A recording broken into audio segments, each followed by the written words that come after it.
Hai semuanya, perkenalkan nama saya Nur Nadia Anggraini dari Universitas Mercu Buana. Kali ini akan membahas tentang metode cross portal tak bergoyang.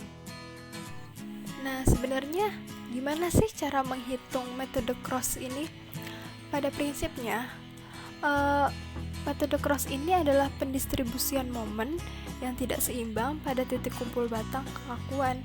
Nah, momen ketidakseimbangan ini terbentuk akibat dari adanya momen-momen primer dari batang yang bertemu pada titik terkumpul tersebut. Untuk lebih jelasnya, mari kita ke contoh soal selanjutnya.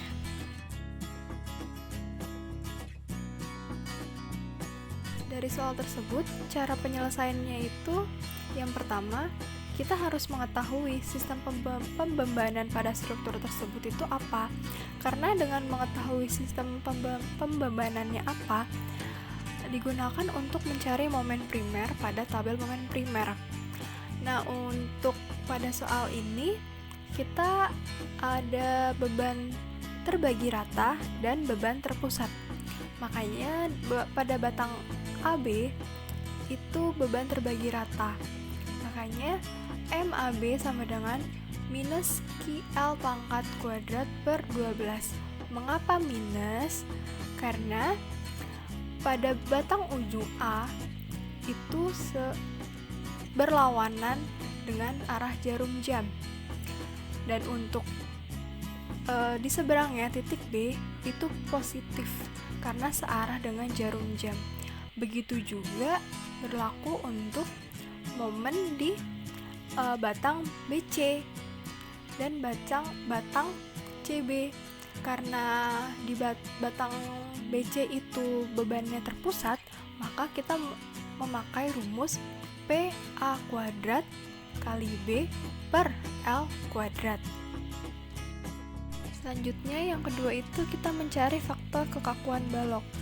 Faktor kekakuan balok ini untuk jepit-jepit 4 EI per L, dan untuk jepit sendi dengan rumus 3 EI per L. Dan untuk soal ini kebetulan batang AB, batang BC, batang DB, dan batang CE ini adalah jepit-jepit, maka untuk semua rumusnya kita menggunakan 4 EI per L. Yang ketiga ini adalah faktor distribusi balok. Jadi misalkan kita mencari pendistribusiannya itu faktor distribusi di titik kumpul BA. Jadi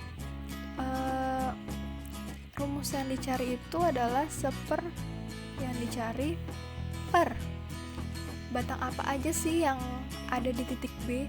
Misalnya pada faktor distribusi BA ini kita mengetahui ada faktor kekakuan balok pada AB, pada BD, dan pada BC.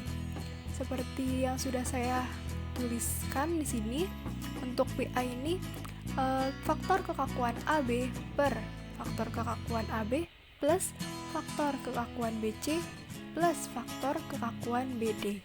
Kemudian selanjutnya ialah tabel distribusi, di mana tabel distribusi ini berisikan faktor distribusi dan momen distribusi, yang dimana hasilnya ini akan menghasilkan momen ujung batang.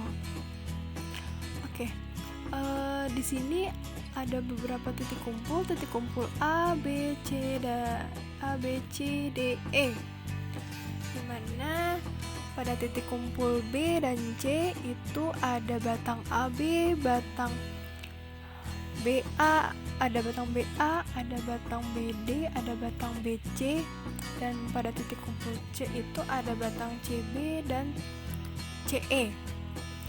Kemudian kita masukkan faktor distribusi yang ada pada BA 0,29, pada BD 0,32, pada BC 0,29. Kemudian kita masukkan momen primer yang sudah kita hitung sebelumnya. Nah, pada momen primer ini, pada momen primer di titik kumpul itu harus sama dengan 0. Dan nilai momen primer di batang BA yaitu 10,42, sedangkan di BC adalah minus 2,16, dan ini semua kita harus sama dengan 0, berarti masih kurang minus 8,26. Untuk itu, minus 8,26 ini kita kalikan dengan faktor distribusi. Contoh, minus 8,26 dikalikan dengan 0,39. Itu hasilnya minus 3,22. Itu untuk batang BA. Dan untuk batang BD juga seperti itu. Minus 8,26 dikalikan dengan 0,32. Kemudian di batang BC, minus 8,26 dikalikan dengan 0,29, hasilnya minus 2,4. Hasil-hasil tersebut kita taruh di tabel dengan tulisan distribusi. Kemudian pada batang BA AB itu antara BA itu jepit dengan jepit. Karena kedua-duanya jepit, itu harus ada distribusi momen. Tetapi bila di seberangnya itu struktur sendi, itu tidak perlu ada pendistribusian momen pada batang tersebut. Karena case-nya ini adalah jepit dengan jepit, maka BA ini harus didistribusikan. Jadi minus 3,22 kita bagi 2 dengan batang AB. Jadi minus 0,61. Begitupun seterusnya. Jika di seberangnya itu jepit, maka kita harus ada pendistribusian momen. Dan bila pada titik kumpulnya ini masih ada nilai, misal di titik kumpul B ini masih ada nilai, setelah didistribusikan tetap ada nilai minus 0,69, itu kita harus sama dengankan 0, berarti kurang 0,69. 0,69 itu kita kalikan lagi dengan faktor distribusi. 0,69 dikali 0,39, 0,69 dikalikan 0,32, 0,69 dikalikan dengan 0,29.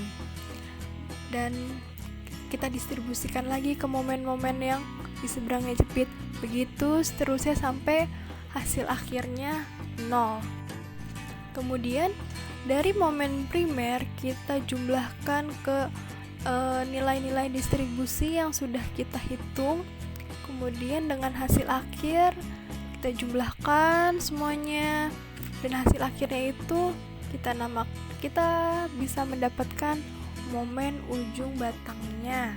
Kemudian setelah diketahui momen ujung batangnya masing-masingnya itu berapa, kita analisis lagi dengan cara analisis pribadi. Dengan cara seperti ini kita didapatkan RA-nya 13,42 T, RB-nya 13,67 T, RC-nya 0,923 T.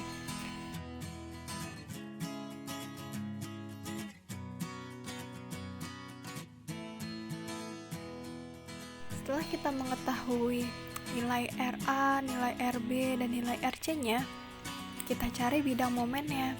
Bidang momen pada AB dan bidang momen pada BC. Karena pada batang AB itu dia bebannya terbagi rata, maka untuk membuat gambar bidang momennya kita membutuhkan M-max. Di sini kita memakai rumus RA dikali X minus setengah QX kuadrat, yang dimana kita mencari X-nya berapa, didapat M-max-nya didapat 18,01.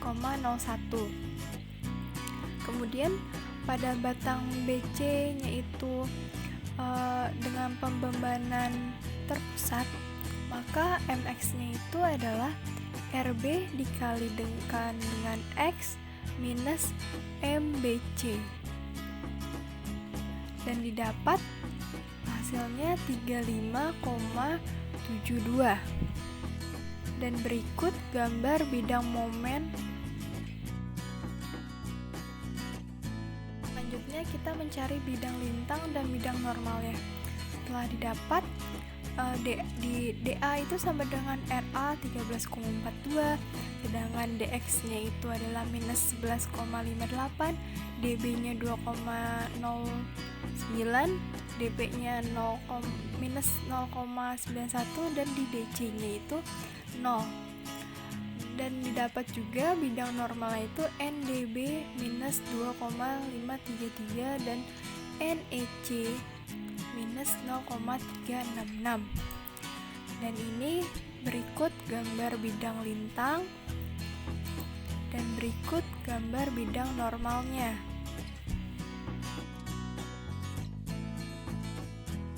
Nah, demikian yang bisa saya sampaikan.